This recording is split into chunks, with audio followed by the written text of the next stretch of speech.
গত 17 বছরে কোনোদিন ড্রিলিং করা হয় নাই।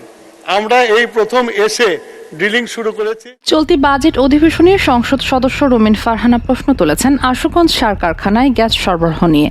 তার অভিযোগ, জ্বালানি মন্ত্রী ইকবাল হাসান মাহমুদ টুকু 1 মের মধ্যে গ্যাস সরবরাহে আশ্বাস দিলেও সেই প্রতিশ্রুতি বাস্তবায়ন হয়নি। কিন্তু প্রশ্নের জবাব দিতে গিয়ে জ্বালানি মন্ত্রী এমন একটি দাবি করেন যা নতুন বিতর্কের জন্ম দিয়েছে। তার বক্তব্য, গত 17 বছরে দেশে নাকি কোনো গ্যাস অনুসন্ধান কূপ খনন করা হয়নি। কিন্তু তথ্য কি তাই বলছে? চলুন সরকারি তথ্যপাত্রের আলোকে বিষয়টি যাচাই করা যাক। 2009 সাল থেকে 2024 সালের জুলাই পর্যন্ত শেখ হাসিনা সরকারের সময় মোট 155টি কূপ খনন করা হয়েছে। এই সময়ে আবিষ্কৃত হয়েছে 6টি নতুন গ্যাস ক্ষেত্র: সুন্দরপুর, শ্রীকাইল, রূপগঞ্জ, ভোলা নর্থ, জাকিগঞ্জ এবং ইলিশা। 2009 সালে আওয়ামী লীগ সরকার দায়িত্ব গ্রহণের সময় দেশে দৈনিক গ্যাস উৎপাদন ছিল প্রায় 1744 MMCFD।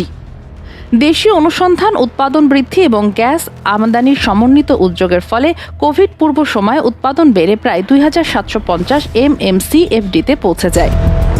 শুধু উৎপাদন নয়, অনুসন্ধান অবকাঠামোতেও আসে বড় পরিবর্তন। 2009 সালে দেশে কার্যকর কোনো ড্রিলিং রিগ ছিল না। পরবর্তীতে একটি পুরনো রিগ পুনরায় সচল করা হয় এবং আরও 4টি নতুন রিগ সংগ্রহ করা হয়। এই সময়ে 31,281 লাইন কিলোমিটার দ্বিমাত্রিক সিসমিক জরিপ এবং প্রায় 6,986 বর্গ কিলোমিটার ত্রিমাত্রিক সিসমিক জরিপ পরিচালিত হয়। সমুদ্র এলাকাতে অনুসন্ধান কার্যক্রম চলতে থাকে। গভীর ও অগভীর সমুদ্রে সম্পন্ন হয় 12,642 line kilometre multi client 2D survey. 2024 সালের আগস্ট পর্যন্ত 50টি কূপ খনন ও ওয়ার্ক ওভার কার্যক্রম চলমান ছিল। এসব প্রকল্প থেকে 2025 সালের মধ্যে অতিরিক্ত 618 MMCFD গ্যাস জাতীয় গ্রিডে যুক্ত হওয়ার লক্ষ্য নির্ধারণ করা হয়েছিল। এছাড়া 2028 সালের মধ্যে 100টি কূপ খনন, ওয়ার্ক ওভার ও ডিপ ড্রিলিংয়ের মাধ্যমে প্রায় 985 MMCFD গ্যাস যুক্ত করার পরিকল্পনা ছিল।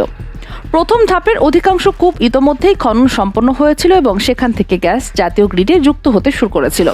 তবে পরবর্তী প্রকল্পগুলোর অনেকগুলোই পরে বাতিল করা হয়। পেট্রোবাংলার অধীনে পরিচালিত এসব কার্যক্রমে দেখায় দেশীয় গ্যাস অনুসন্ধান ও উৎপাদন বৃদ্ধির জন্য দীর্ঘমেয়াদী পরিকল্পনা বাস্তবায়নের চেষ্টা হয়েছিল। অন্যদিকে বর্তমান জ্বালানি মন্ত্রী ইকবাল হাসান মাহমুদ টুকু নিজেও 2001 থেকে 2006 সাল পর্যন্ত একই মন্ত্রণালয়ের প্রতিমন্ত্রীর দায়িত্ব পালন করেছিলেন। সেই সময় সবচেয়ে আলোচিত বিষয়গুলোর একটি ছিল নাইকো চুক্তি, যা নিয়ে বহু বছর ধরে বিতর্ক ও আইনি প্রক্রিয়া চলেছে। সব মিলিয়ে প্রশ্ন থেকে যায়, যদি গত 17 বছরে কোনো গ্যাস অনুসন্ধান কূপ খনন না হয়ে থাকে, তাহলে 155টি কূপ, নতুন গ্যাস ক্ষেত্র আবিষ্কার, নতুন রিগ সংগ্রহ এবং বিস্তৃত অনুসন্ধান কার্যক্রমের ব্যাখ্যা কী? সংসদে দেওয়া বক্তব্য এবং সরকারি তথ্যপাত্রের মধ্যে এই অসঙ্গতির উত্তর কে দেবে? প্রশ্নটি এখন দেশের জ্বালানি খাত সংশ্লিষ্ট সবার সামনে। News desk, খবরওয়ালা।